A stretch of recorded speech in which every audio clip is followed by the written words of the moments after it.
Police দেখবেই, যেটা আছে police duty bound to provide safety security to each and every person. আর একটা জুডিশিয়ারি আছে, ওরা একটা কাজ করছে সুপ্রিম কোর্ট অর্ডার নিয়ে আর স্টেটে হাইকোর্ট অর্ডার নিয়ে, তো ওদের ওদের নিরাপত্তা তো থাকতেই হবে। नहीं, সেন্ট্রাল ফোর্সকে নিয়ে আমরা নিরাপত্তা কি দেব? সেন্ট্রাল ফোর্সকে দিয়ে ডিজিপি নিরাপত্তা দেবেন। ডিজিপি যেখানে রিকোয়েস্ট করবেন, যেখানে প্রয়োজন হবে নিয়ে যাবেন, ওনার ডিসপোজালে আছে। আমরা তো ইন্ডিপেন্ডেন্টলি এখন ইউজ করবো না সেন্ট্রাল ফোর্স। ডিজিপিতে বললেন কি স্টেট পুলিশ সাফিসিয়েন্ট আছে, যেখানে যেখানে প্রয়োজন হবে উনি ইউজ করবেন, ওনার কাছে রিসোর্স আছে, ওনাকে তো রেজাল্ট দিতে হবে, সেফটি সিকিউরিটি প্রোভাইড করতে হবে। আসানসোল, দুর্গাপুর, চন্দননগর, বহরমপুর, কলকাতা সহ রাজ্যের বিভিন্ন আদালতে বোমাতঙ্কের খবর ছড়িয়ে পড়ে এবং তাতে সাধারণ মানুষ সহ বিচার প্রার্থীরা অসুবিধার সম্মুখীন হয়েছে। রাজ্য সরকারের তরফে পুলিশ ঘটনাস্থলে দ্রুততার সঙ্গে পৌঁছে যায় এবং ঘটনার তদন্ত চলে এবং তা মিথ্যে প্রমাণিত হয়। আমরা সরকারের তরফ থেকে সকল বিচারক এবং বিচার প্রার্থীদেরকে এই মর্মে আমরা আশ্বস্ত করছি যে রাজ্য সরকার তাদের সুরক্ষার জন্য সর্বোচ্চ প্রাধান্য দিয়ে বিষয়টা খতিয়ে দেখছে।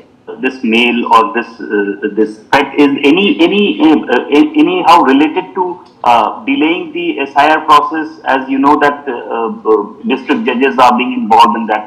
The district judges are all working right now in their respective areas, and the state government is committed to providing them all security and ensuring that they are able to discharge their functions effectively, because the time is very short for us, and therefore we have assured them of all assistance and all security support from the government.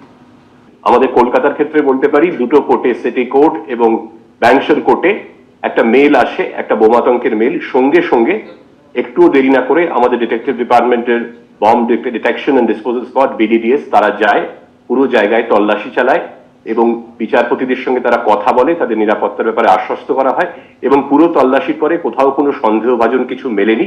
কিন্তু আমরা সর্বোচ্চ গুরুত্ব দিয়ে বিষয়টা দেখেছি এবং বিচার ব্যবস্থা এবং বিচারপতি এবং যারা বিচার প্রার্থী তাদের নিরাপত্তা আমাদের সর্বোচ্চ অগ্রাধিকার।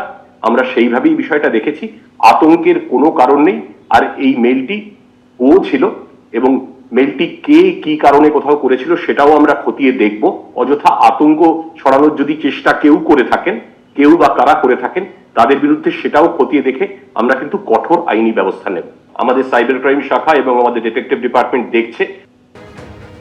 দেখো, জানিয়ে রাখি যে এসআইআর প্রক্রিয়া যেখানে জুডিশিয়াল অফিসাররা কাজ শুরু করেছেন, অন্যদিকে কিন্তু আদালতে যেভাবে বোমাতঙ্ক এবং হুমকি মেল, সেক্ষেত্রে কিন্তু মুখ্য নির্বাচনী আধিকারিক মনে করছেন এবং তিনি জানিয়েছেন যে এই বিষয়ে তিনি খোঁজ করবেন।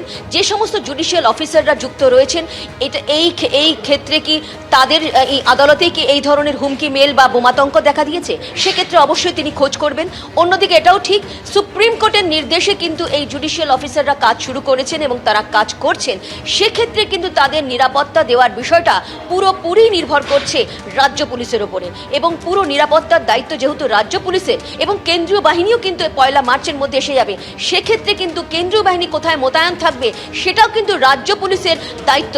তারা কোথায় কোথায় মোতায়েন করবে, কমিশন যেভাবে বলেছে, সেক্ষেত্রে কিন্তু সিও ইতিমধ্যেই কিন্তু খোঁজ খবর শুরু করেছেন যে কোথায় কোথায় এই হুমকি মেল বা এখানে বোমাতঙ্ক এসেছে এবং সেক্ষেত্রে কোন জুডিশিয়াল অফিসাররা এখানে যুক্ত ছিলেন বা কারা কাজ করছেন, এই বিষয়ে কিন্তু তিনি খোঁজ করছেন। তবে এটাও ঠিক, যেদিন থেকে কাজ শুরু হলো জুডিশিয়াল অফিসাররা এসআইআর প্রক্রিয়া যে সমস্ত অবশ্য যাচাইয়ের পর্ব যেখানে কাজ শুরু করেছেন, সেখানেই দেখা যাচ্ছে যে আদালতে এই ধরনের বোমাতঙ্ক অবশ্যই একটা প্রশ্ন তৈরি হচ্ছে এবং তদন্তের বিষয় সেটা অবশ্যই পুলিশ করবে। তবে ইতিমধ্যে কিন্তু মুখ্য নির্বাচনী আধিকারিক এই বিষয়ে খোঁজ খবর শুরু করে দিয়েছেন।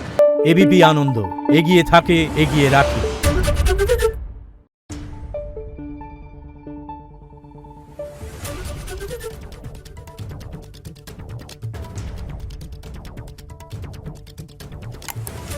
Thank you.